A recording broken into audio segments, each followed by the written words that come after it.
Okay, so in class today, where I was looking at student presentations of kind of in progress demo reels and such. And sometimes when you're doing an asset, the whole idea is to, light it and present it and pose it or whatever it might be. But usually in this kind of default, I call this like the matrix world or something like that. Some, infinite space with some lighting, but no discernible boundaries, nothing to cause any edges that might distract. So here I have this little, this kind of standard little walk cycle thing that I work up in my intro classes. We have a ground plane and we've got a little sky dome in there, just a blank sky dome, no physical sun and sky, right? So obviously the idea is that it would have this big dome and it gives me some general illumination across the whole scene. But you can see that it is problematic because I get this gigantic horizon line, right? This very distracting horizon line between this and the ground plane here.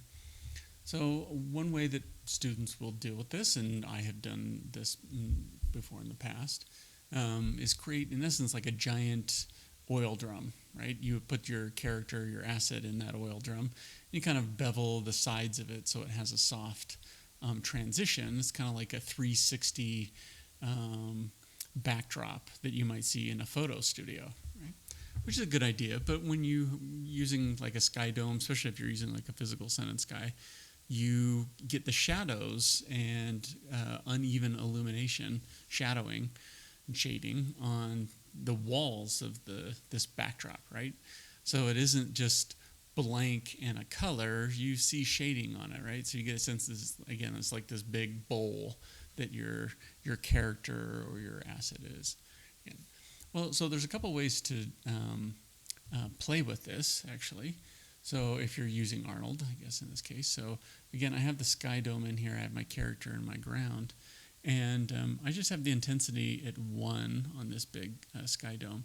But if you go down to the visibility settings, you can use this to make a light visible or invisible, say for a specular or whatever. But you can also make it invisible, to the camera, right? So if I just turn it off, you can see as this renders in, I've got motion blur turned on, so it's taking a little second. You can see I get rid of the white, but now I have this big giant black.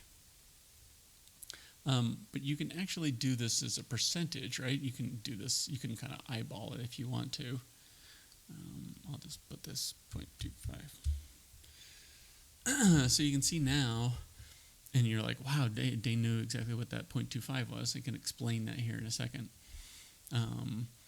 But you can see now there is no seam, right? My character is just walking in this space.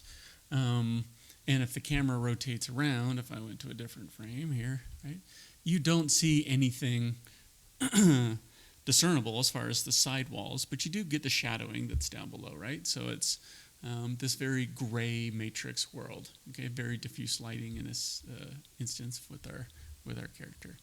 The reason I knew that 0.25, actually the way this would work, depends on, obviously you can eyeball this as you do that, but just for the sake of,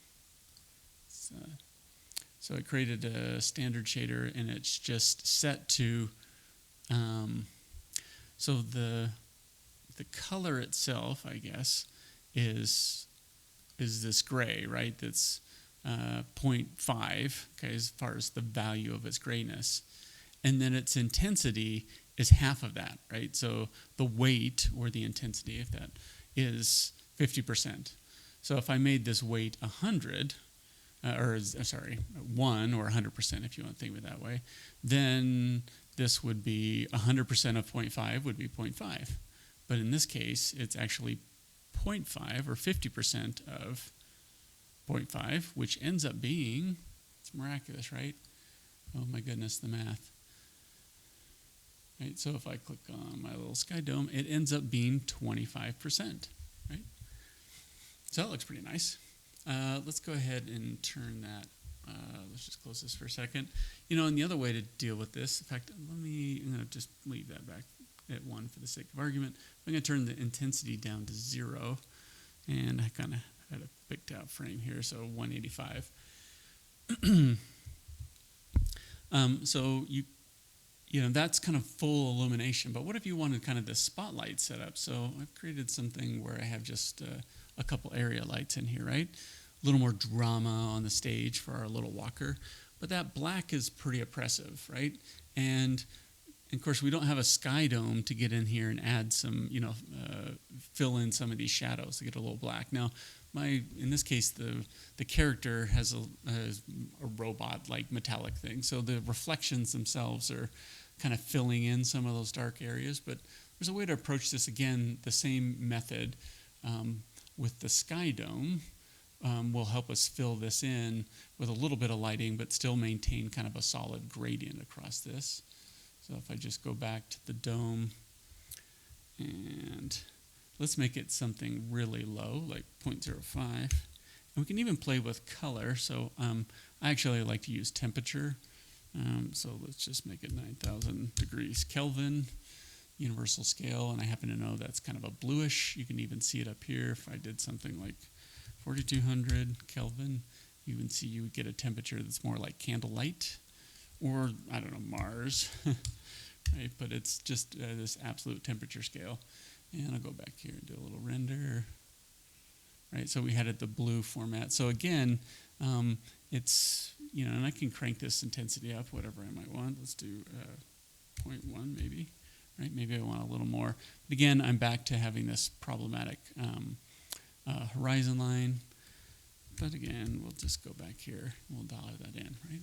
So the nice thing about it not being totally black is we get the sense that this is just kind of this atmospheric void. And we can still put these spotlights on our turntables or our little walk cycles or whatever you might have, right? So you can add lighting and make it more dramatic, but from whatever angle that I view this, I'm not going to have to worry about seeing a seam, right? Okay, they're all... you can see, the calculation just got broke. There we go. That's hilarious. All right. Oh, yeah, the joys of Maya's new rendering. There we go. Puts it right back there. It didn't update very well, right? So anyways, it's a small little thing, but the small things count, especially on these demo reels. So if you're looking to have this big kind of infinite void space with no awkward graphic horizon line in there, you can still use these lighting paradigms, but you can play with the camera setup, visibility. And if you're using just kind of a gray background, you can do that little bit of math. You can also just eyeball it, right, using the slider and kind of dial it in, which is how I actually figured out how the math works anyways. I hope this helps. Happy rendering.